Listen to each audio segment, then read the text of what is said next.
So lesson number 2 is relativity. Lesson number 1 having been the opposites. In this course on cosmologic or cosmic gamesmanship, we were discussing the fact this morning that any manifestation of energy needs an opposition. In other words, nothing happens, there is no motion, there is no possibility of energy, unless there is something opposing it. There is no dancing except on a floor against which you can push and move.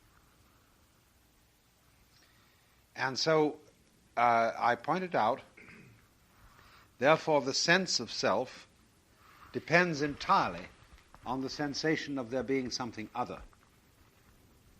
But that this is a kind of a maya, in other words, the general feeling that one side is definitively split off from and separate from the other is an illusion. But nevertheless, there is the opposition between energy and inertia, motion and stillness, is something that, as it were, is the bifurcation or two aspects of a single process. And you know it's a single process because they can't do without each other. If they could do without each other, then it would be a divided process, radically divided, split down the middle. But as it is, the interdependence of these two sides of things, or two ways of looking at things, shows that there is something in common between the two. And to understand this is the essential key to living in a sane way. Because if you're insane, you're split up. An idiot, you know, the word Greek idiotes means private, purely private. Isolated, out of communication, out of relationship.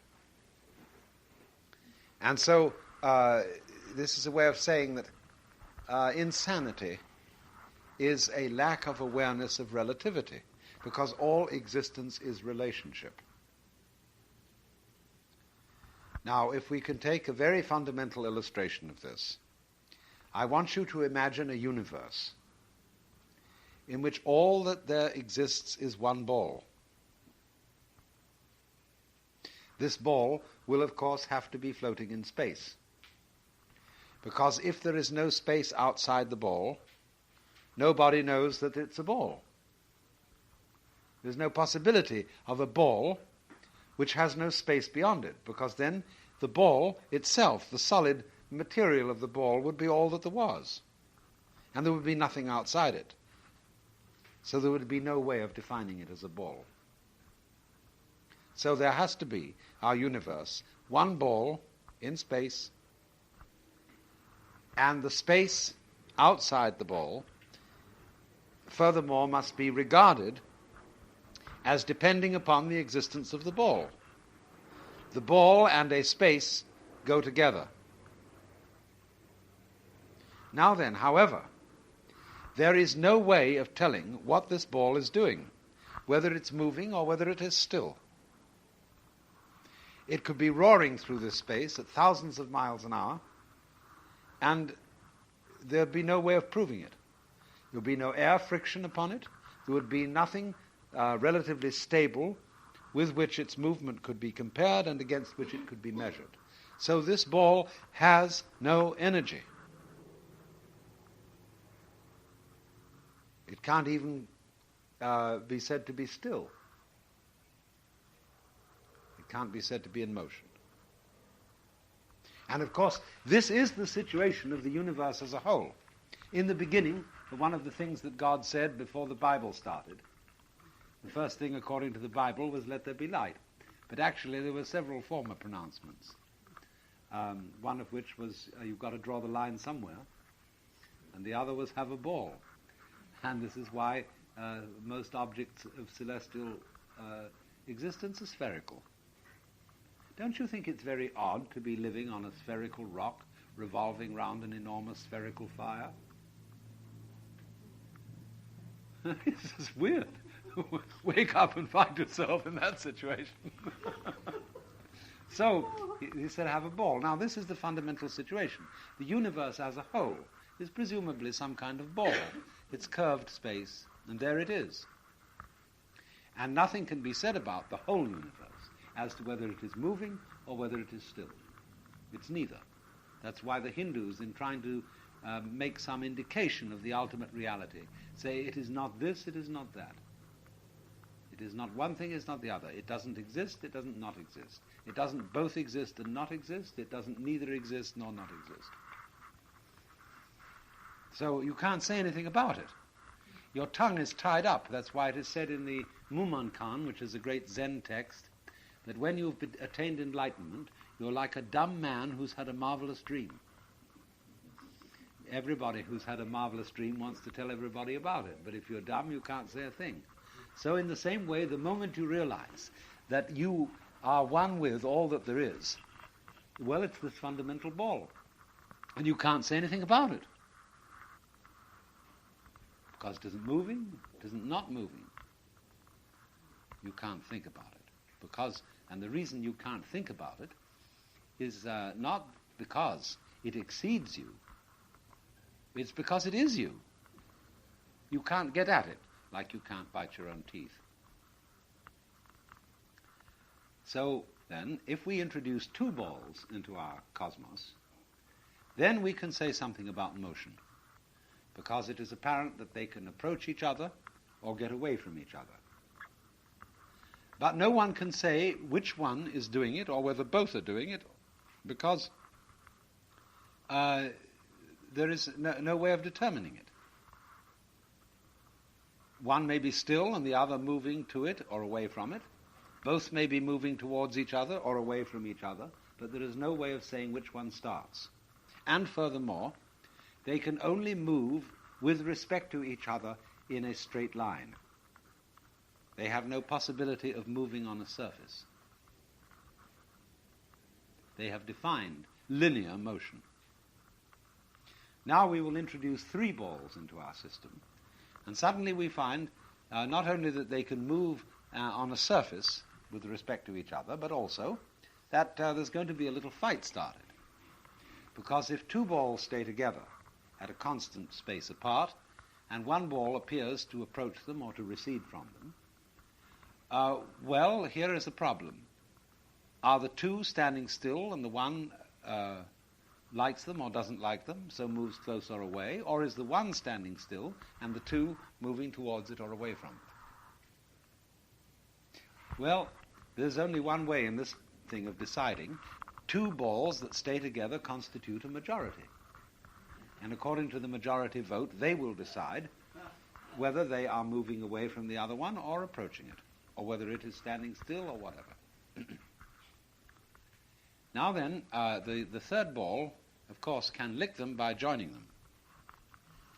It can always stay, if it wants to, at a constant space from the other two, unless they break up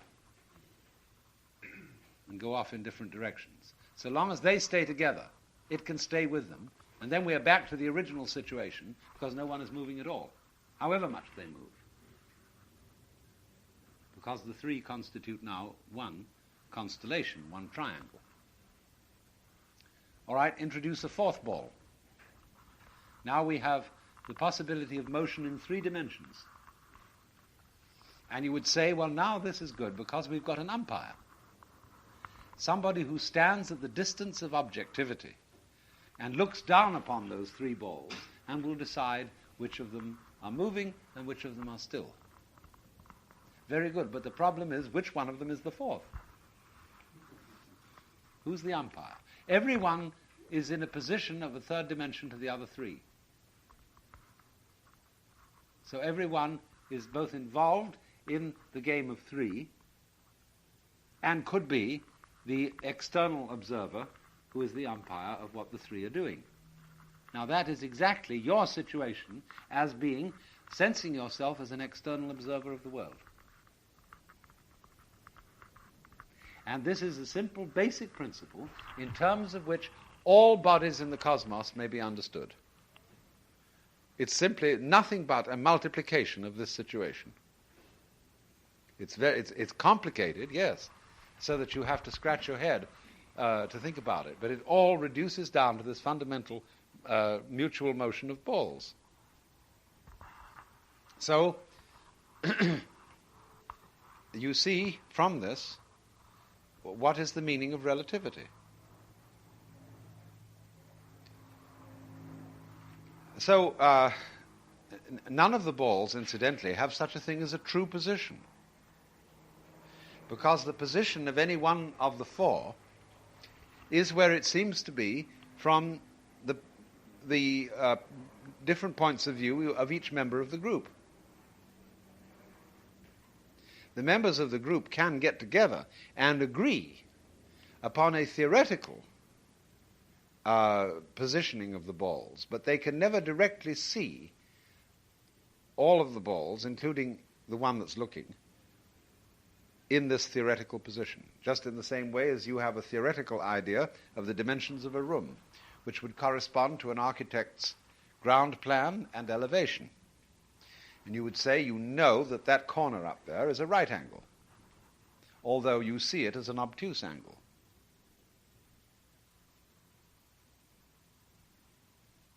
Now, this agreement as to what are the true positions of things is very important, because upon such agreement depends all possibilities of human communication. We have to have a standard of what is north, south, east, and west, of what is a unit of measure, of what languages and what words or what noises are to mean what experiences. And by constructing this conventional standard of measures, we are able to agree with each other.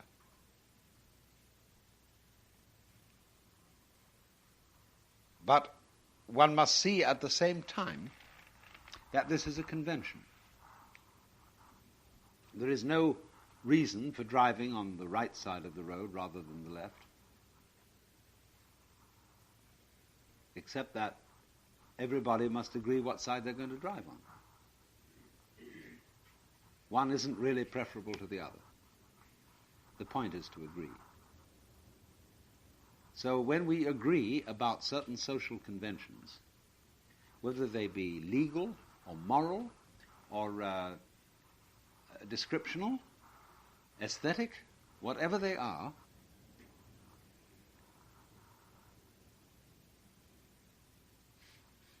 they are a construct, they are an abstraction. And nobody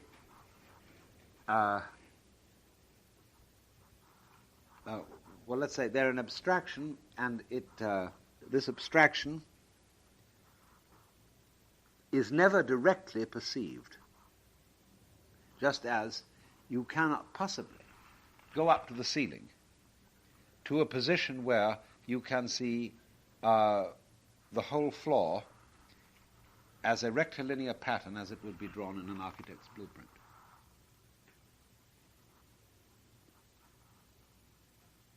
Your vision will always be distorted.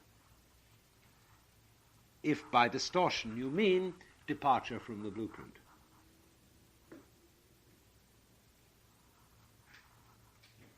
So then, except in terms of some sort of convention of this kind, there is no such thing as the true position of the four balls in space.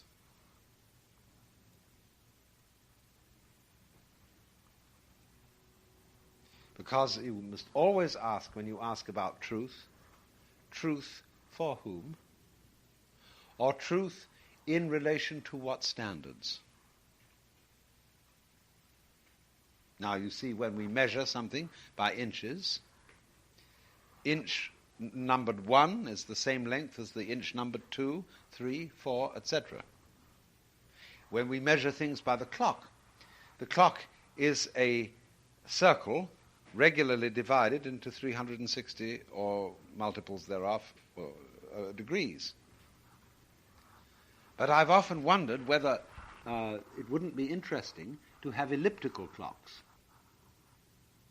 or May West-shaped clocks, so that certain times of the day would go faster than others, or slower than others. It might be very convenient to have the evening to last longer, slow time down for the evening, you see, speed it up at some other time. Why not?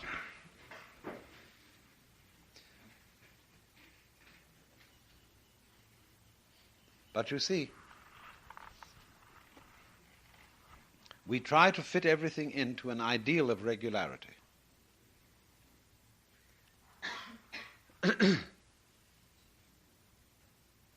Now, the next point is that if relationship is existence,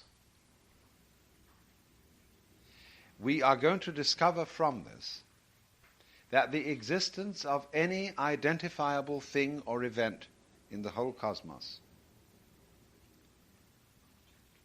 depends upon and, in an opposite sense, is responsible for the existence of everything else. But to do that, we've got to understand another image, which I will illustrate with the parable of a rainbow. Now, you know there's an old philosophical conundrum. If a tree falls in a forest and there is nobody around to hear it, does it make a noise? This is a very simple problem, but it has been discussed in ways that make it very confusing.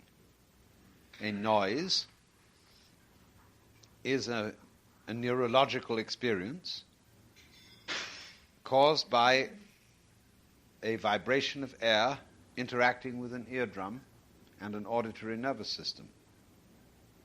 So therefore, obviously, when the tree falls, it will set up a vibration in the air. But if this vibration in the air does not pulsate upon an eardrum, there will be no noise. You can see it in a simpler way. What will happen if I hit a skinless drum? There will be a hit but no sound, because the drum has no skin. So if there is no eardrum, the vibrations in the air will not make a noise. I don't need to introduce, to prove this, any spookery about mind as distinct from matter or anything like that. It's quite straightforward. But now let's take the somewhat more subtle case of seeing a rainbow. To perceive a rainbow, there must be three variables present, three factors. There must A, be the sun. B, there must be moisture in the atmosphere. And funnily enough, C, there must be an observer at a certain angle relative to the angle of the sun and the moisture.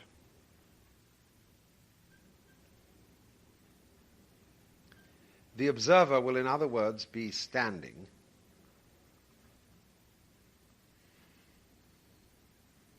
shall we say, on a straight line between the sun and the body of moisture, and what will then appear to be the center of the rainbow.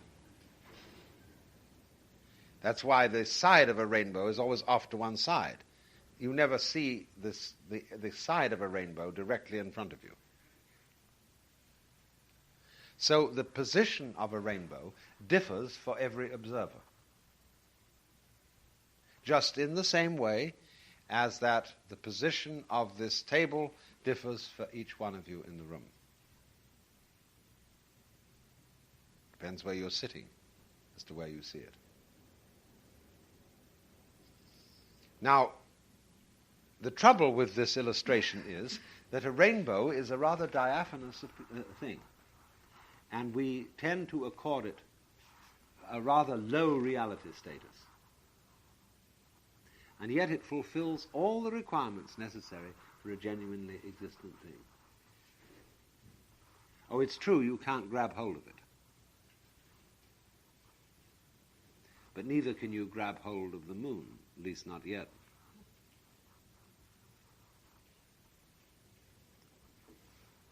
Now, it has these criteria. It isn't a hallucination, because everybody standing around will curse and swear, and they see that at such and such a time and place they veritably do see this rainbow. So it's not like a ghost or a hallucination. But everybody sees it in a slightly different place. And you see, if there were no sun shining, there would be no rainbow. If there were no moisture in the atmosphere, there would be no rainbow. But let us suppose that the sun is shining and there is moisture in the atmosphere, but nobody is around. We only say with great reluctance that there would be no rainbow, because that way of looking at things upholds a particular mythology of the world. The world is something independent of us. This is the great superstition of Western culture, that the world is independent of you, that you don't make any difference to it. It's just something into which you come, and it's going along and along and along, and you come in and you look in the box and say, well, that's the way it is, and then they kick you out again. But now let's set up the situation in another way. Let's suppose the sun is shining out on the ocean somewhere, and I'm on a ship, and I could look over there and I say, my goodness, isn't this a nice day? If there was some moisture right over there, we would have a rainbow. And everybody says, well, there isn't one. It just does not truly exist that there is a rainbow. All right, the sun is shining out on the ocean, and there is some moisture. If there were a ship sailing near it so that there could be someone to see, there would be a rainbow. Now, in these two situations, they are both exactly the same.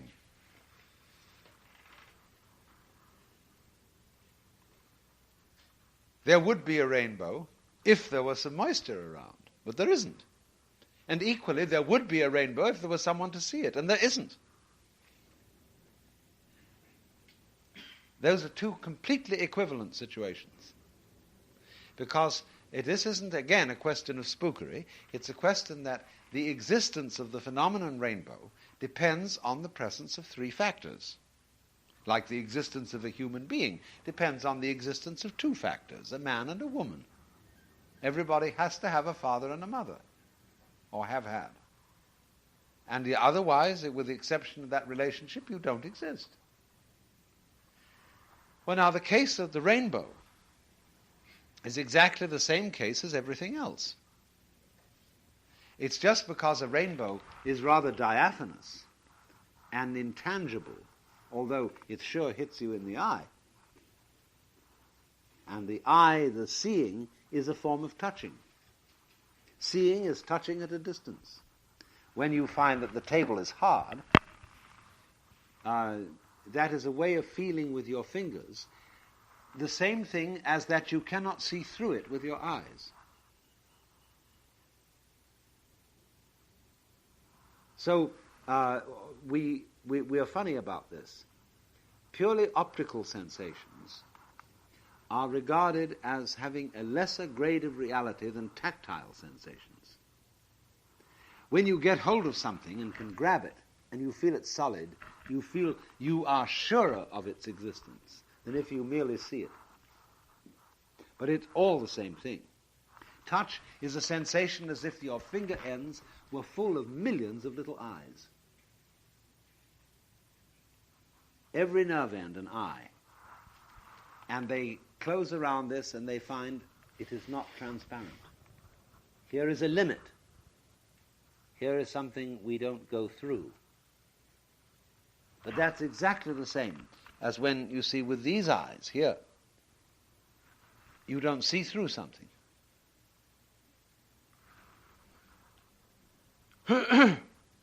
So then, the physical world responding to the sense of touch. I mean, it's another way of saying that the table would not be hard and is not hard except when touched. It is the touch that evokes the hardness in the table. When it is not touched, it's not soft, it's not hard. It has no quality at all. Nothing which is not in relation to us has any existence, or, I will add, in relation to some other kind of responsive creature. Just in the same way that when light energy goes out of the sun into space, the energy will only be manifested as light if there is some body outside the sun to reflect the light. Otherwise, the light does not in any way illumine the darkness of space.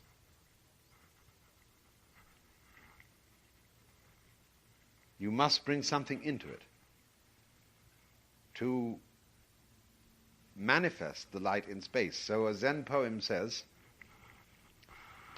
the tree manifests the bodily power of the wind. The water manifests the spiritual nature of the moon. Because you see, if the wind is blowing, that is to say, an energy is moving along and there is nothing to stand in its way, the energy is not there. The energy in the situation is evoked only by something standing in its way. Then it's manifest.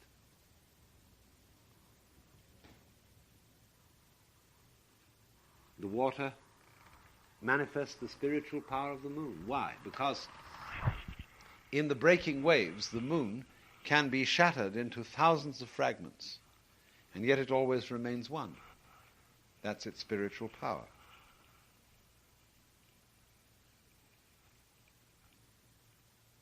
You wouldn't see that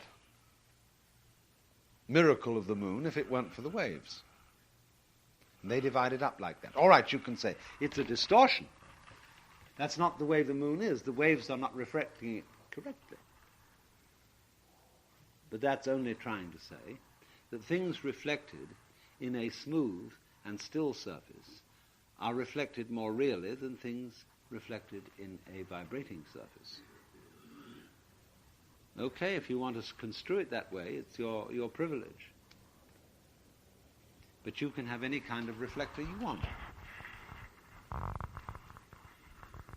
So in the same way, it is with you. What you see, therefore, depends on the way your senses are constructed. You have certain kinds of sense organs, and these sense organs evoke the kind of universe appropriate to them.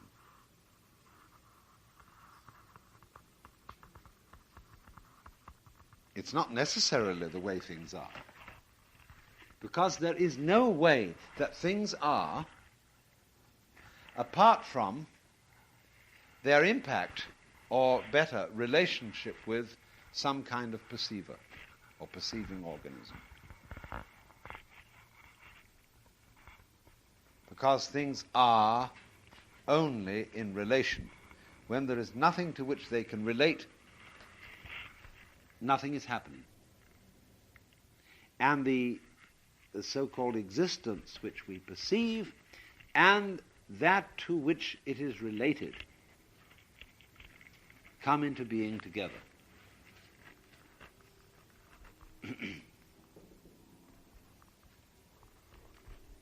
Now, is that to say that before any living organisms existed, there wasn't any universe? Is that to say that all our knowledge of the prehistoric and geological past of the world and the cosmos before life came to it is nothing but an extrapolation? That is to say, all we are saying is that this is what would have been happening if there had been people around to see it. But since there weren't, since there was no living organism around to witness this, nothing was going on. Now, it's possible to make a very good case for that point of view. But I would like to be a little more modest and not make it quite that radical. And I would say rather this.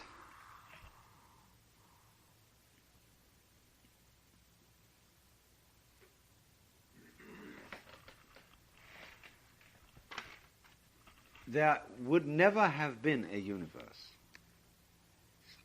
before living beings existed unless there was going to be a creature called man.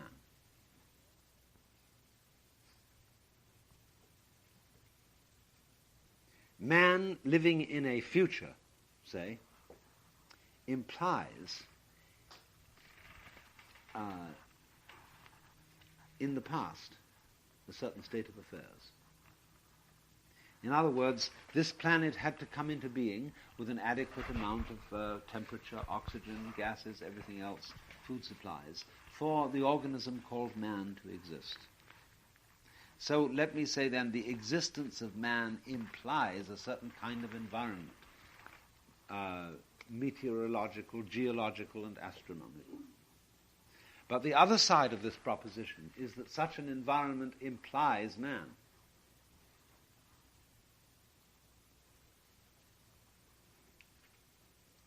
Now, where you get two sides of a situation where they imply each other mutually,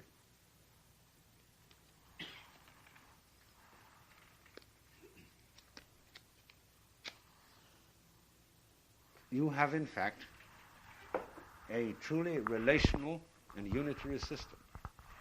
Well, then, therefore, the answer to this problem is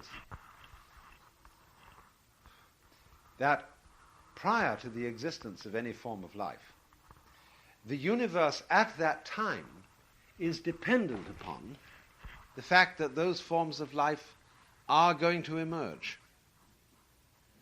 Now, this is a thing that is very difficult for us to understand because we think of reality proceeding forward into the future, but dependent only upon the past. It's very difficult for us to see that events that we call past are dependent upon events in the future. That a lot of things would never started unless certain results were going to happen. Again, this is another of those ideas which is an affront to common sense. But there are a number of ways of showing that it's quite a sensible idea. Unless you were, if you're flying an aeroplane, you leave London, you arrive in New York. You wouldn't have started out from London unless you had known in advance there was a place called New York where you could land. So in a very similar way, the energy system of the universe does not start out with certain, say, very primitive amoebic creatures until it knows that it can arrive. I don't know where it's going on beyond man, but at least it's got to get as far as man. Because if it's not going to be able to do that, it won't even start. Now you can put this in other terms. An electric current. The electricity isn't like water. When you turn on the faucet, the water goes right down the hose and waits at the nozzle. So as soon as you turn on the nozzle, there's the water. But an electric current isn't like that. When you've got two terminals, positive and negative, and you've got the positive one hitched up, and here's your wire, and you leave the end of that wire just an inch away from the negative terminal, there is no electric current moving. It hasn't flowed down the wire from the positive terminal so that it waits to be ready to jump. The trouble with is that electricity moves so fast we don't see these things. And you can only see it if you do it on a colossal scale. Let's supposing that we had an electric wire that was 300 million miles in length. Now we connect it at the positive end. Nothing at all happens. Connect it at the negative end. So that too can have possibility. See, that's the other terminal. then immediately the circuit starts. But the circuit of electric current does not start until there is a place for it to arrive. See, that's the point. So in exactly the same way, it makes no difference whether the wire be something that is 180,000 miles and is traversed in 1 second, or whether it's 60 billion miles that will take a somewhat longer time. In either case, the current will not start until the receptor terminal, the minus terminal, is secured. So in this way, I would say, in just exactly the same way, life will not start up in a universe to which it really doesn't belong, in which it is can be regarded as nothing more than a stranger.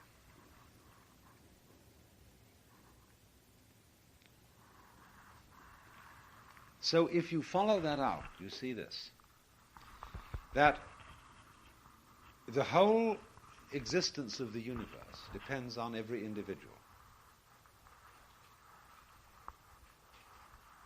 It isn't a question of how long you last, that the universe will only last as long as you do. That's not the point. The universe is much bigger than you are, and you are very small, but at this moment it depends on you. The universe is much longer than you are, and you are very short in time, but nevertheless it depends on you. The universe in the future, long after you're dead, will still be depending on the fact that you once existed. The universe in the past, existing long before you were ever thought of, still depends on the fact that one day you would exist. And it depends on each person.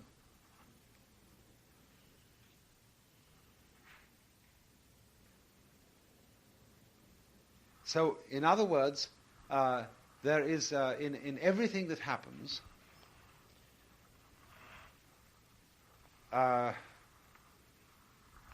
every whole depends on every part.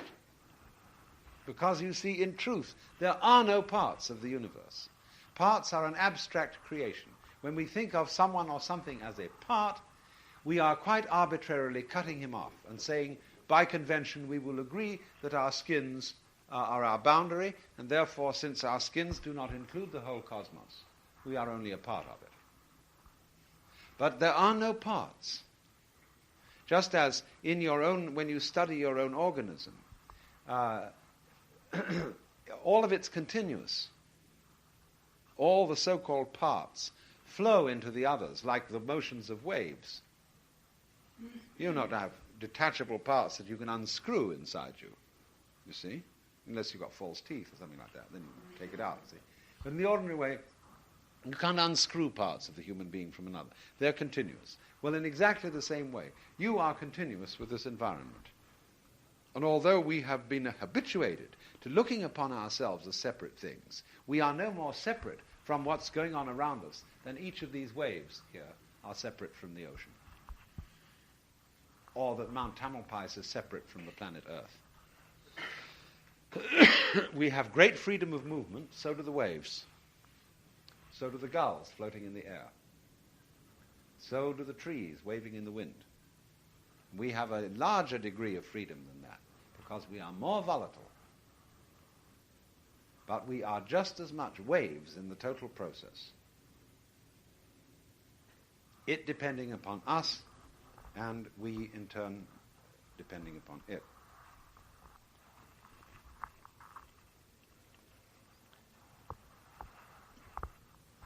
Now understand the meaning of there being no parts.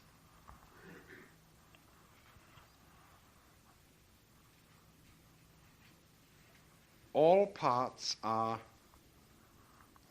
ideas. We have an idea of a part. We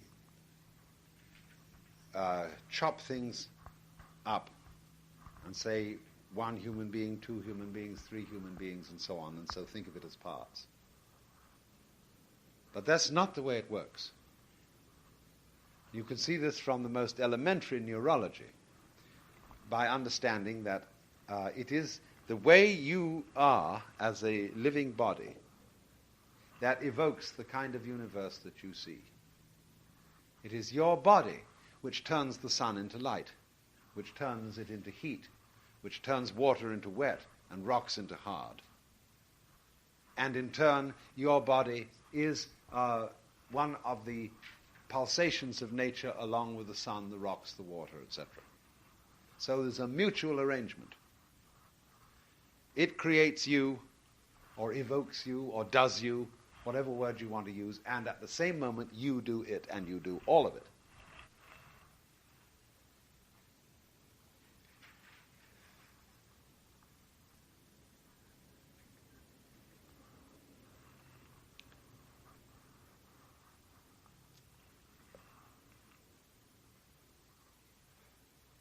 So this is why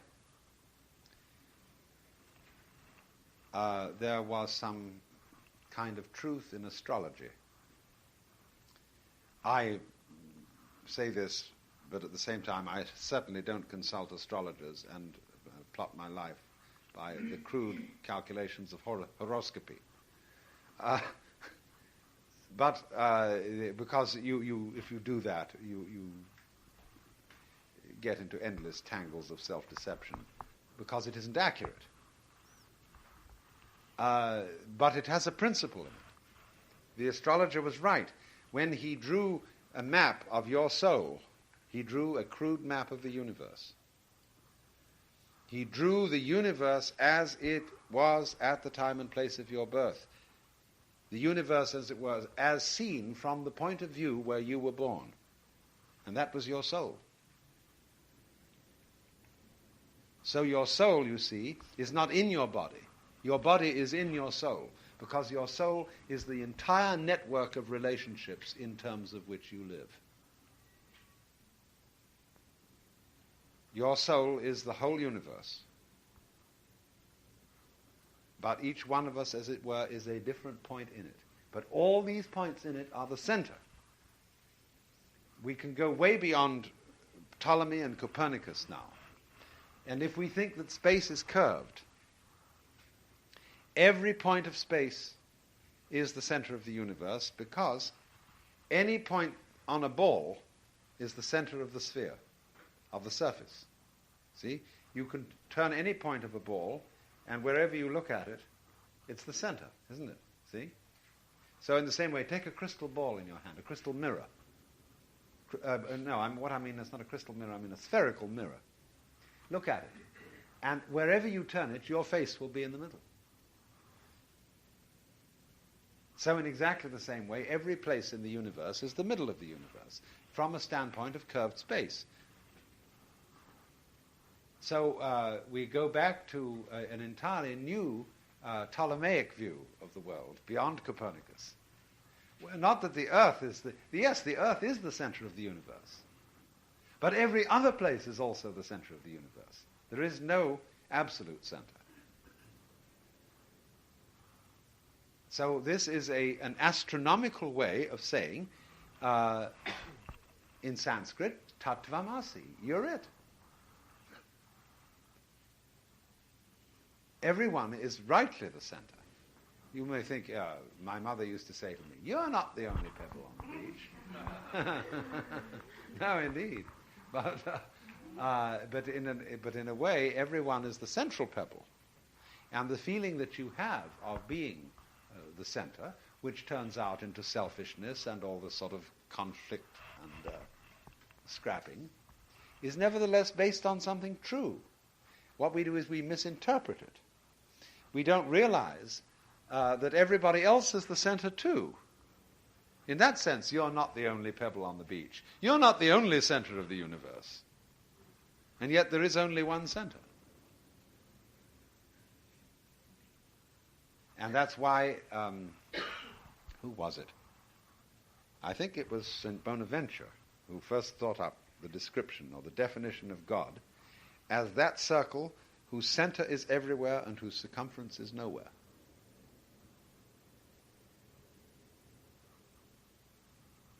And this is a poem, I seem to remember, from Alfred Noyes. Where, said the king, oh, where, I have not found it. Here, said the dwarf, and music echoed here. This infinite circle hath no line to bound it. Behold its strange deep centre everywhere.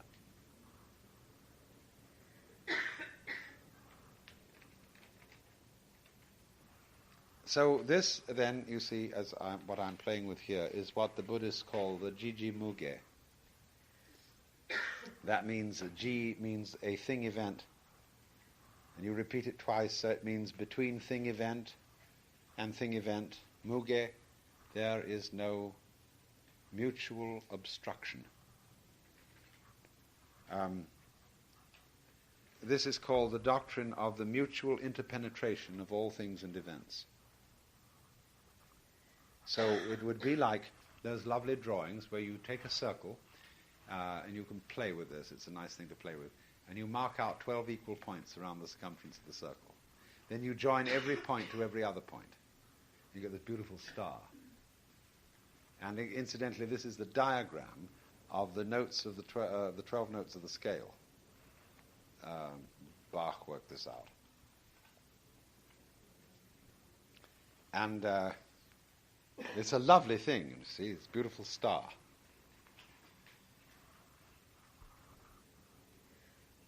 So this is the diagram of the way it all fits together.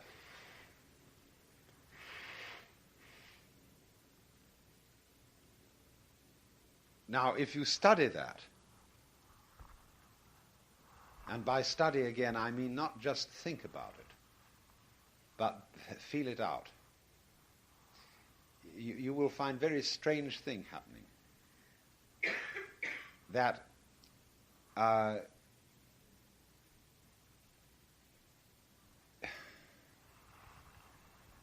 you will find that the present moment, with all its particularity in which you live and are functioning now, is exactly the same thing as anything you could possibly conceive of as eternity.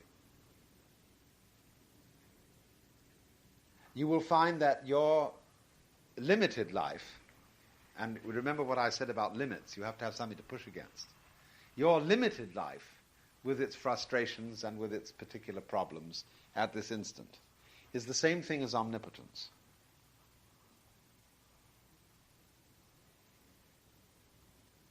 And that your situation in space, which appears to be in Sausalito, California, sitting on a boat which has a rickety old thing.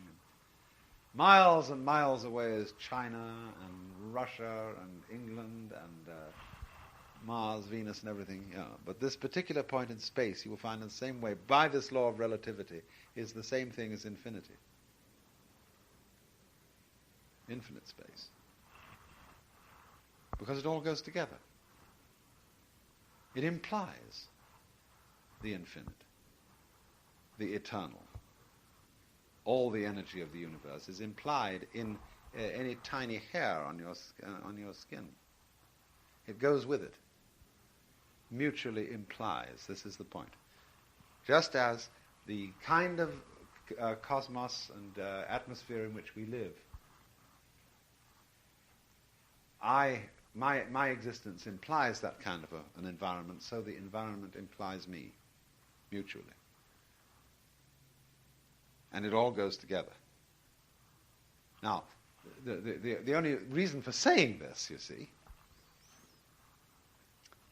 it is really terribly obvious. But the only reason for saying it is that people don't know it. And think instead that they don't belong, that this... I'm just, because the parents put down the children and said, little children should be seen and not heard. You don't belong here. Like I read the other day in some paper, somebody was saying, some young person was addressing a girl and saying, he was trying to make love to her. He was trying to woo her. And she said, you won't be friends with me because you say I don't like your personality. But said, you don't have to have a personality. A personality is just something you had to put on because your mother didn't love you. And you had to make up to her. Really, you don't need a personality because you're the essential thing, you see. And a personality is just a way of performing to ingratiate yourself. Well, we all do it because we put on personalities when we act like clowns and entertain the audience, put on masks, funny faces. But really and truly,